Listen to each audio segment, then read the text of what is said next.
Hey everybody, your old friend Razmir's here, and I know I said I'd be giving you my top 5 favorite comic book superheroes, and don't worry, still working on that, still under construction.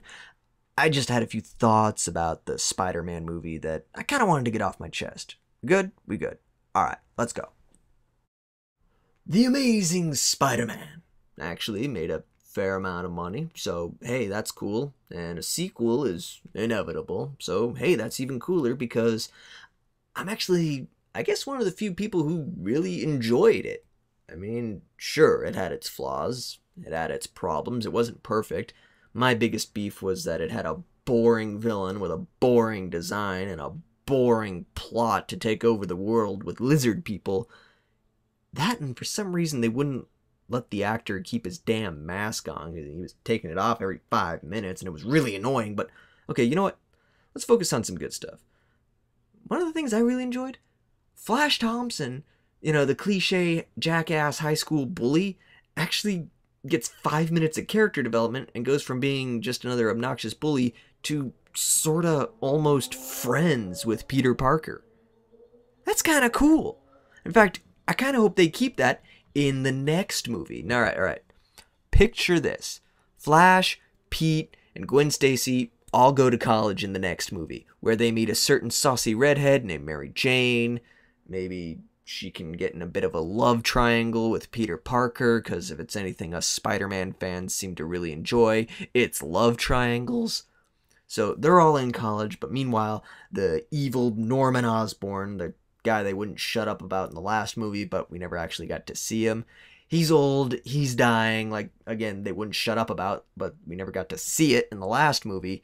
And he decides to have this weird, crazy idea, and he gets a hold of Spider-Man DNA somehow, and he creates, dun dun dun, the Venom suit. Yeah, I know Venom's supposed to be an alien from another planet or whatever, but we only got 2 hours to set this up. Roll with it. So the Venom suit, it's got all of Spidey's powers, but it's also alive, like a symbiote, and it escapes. But instead of latching onto Peter Parker, it latches onto, think about it, Flash Thompson. And he gets all crazy and evil and stuff, and there's your movie. There's your build-up. There's your drama. Spider-Man can have all his cheesy angst of, oh no, Flash Thompson was my high school bully. But then, after a while, he became my best friend, and now he's my archenemy. Oh no, there's so much angst and drama, and it's so delicious. Oh, the screenwriters will eat this up, blah, blah, blah.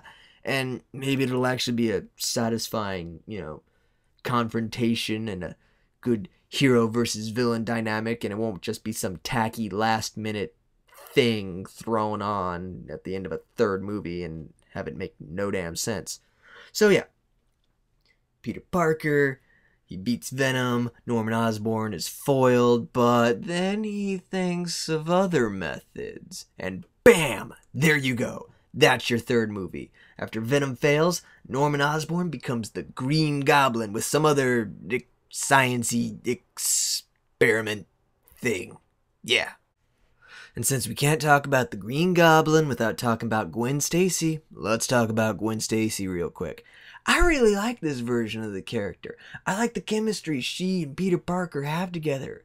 Okay, sure, it's a little cheesy and sappy at times, but whatever, I still like it. But if they're going to be together, I really do hope Peter Parker gets a haircut. It looks ridiculous. But anyway, a lot of people were asking, oh man, is Green Goblin gonna kill Gwen Stacy in the next movie? Or in this case, what I'm talking about being the third movie. And you know what? No, I don't think this needs to happen. It doesn't need to happen. We don't need Spider-Man holding another corpse of a loved one, shaking his fist up at the heavens, screaming, no! We already did that. Twice. With Uncle Ben. We don't need to do it in a second movie. We don't need to do it in a third movie. Hell, I think in the last Spider-Man 3, we did the same thing with Harry Osborn. We don't need to keep killing off Peter Parker's friends, family, and loved ones. We just don't need to. It's been done to death. The whole reason that Gwen Stacy was killed off in the first place was because the writers felt that, oh, they're a perfect couple, but if Peter's in a stable and happy relationship, it would betray everything Spider-Man is about. So, yeah, they'd rather have him wallow in tragedy than actually grow as a person. You know, in my opinion, it's this kind of backwards thinking that really holds back mainstream comics from truly being respected as potentially great works of art. Think about it. Every time there's actually some sort of continuity, step forward, and, some kind of ongoing story, new superpowers, villains are finally defeated once and for all, heroes and sidekicks potentially die off. It's all undone a year later. They come back to life, the villain turns out not to be dead, or they break out of jail. It just keeps going and going and going. You want to know why Watchmen by Alan Moore and The Sandman by Neil Gaiman get so much clout and respect in the artsy-fartsy communities among comic books? Because those stories actually, although they do go on and on for quite a bit, have endings. They have character structures that's all planned out, and, their story arcs, they go somewhere. The Sandman actually has a very uplifting and satisfying ending, while Watchmen has a grim, dark, and tragic, and horribly depressing ending. But still, it's an ending. They don't just do the same old song and dance for 50 years and expect everyone to still somehow care. That's probably why manga gets more artsy-fartsy respect points. You see, while most of the Japanese comics, they usually tend to stick with one artist, one author, then they're done. They don't always pass the torch on to someone else to see what they can do to screw up the canon and drag the story out longer than it needs to. I know there are exceptions, but that's usually what the case is. Alright, I better wrap this up. Okay, final points. Use another villain besides Norman Osborn and the Green Goblin in the second movie. Save Green Goblin / Norman Osborn for the third movie. And come on, guys, we don't need to kill Gwen Stacy again. Alright. Those are just my thoughts. Feel free to share yours in the comments section. Until next time, everybody, I'm Razmir. Later.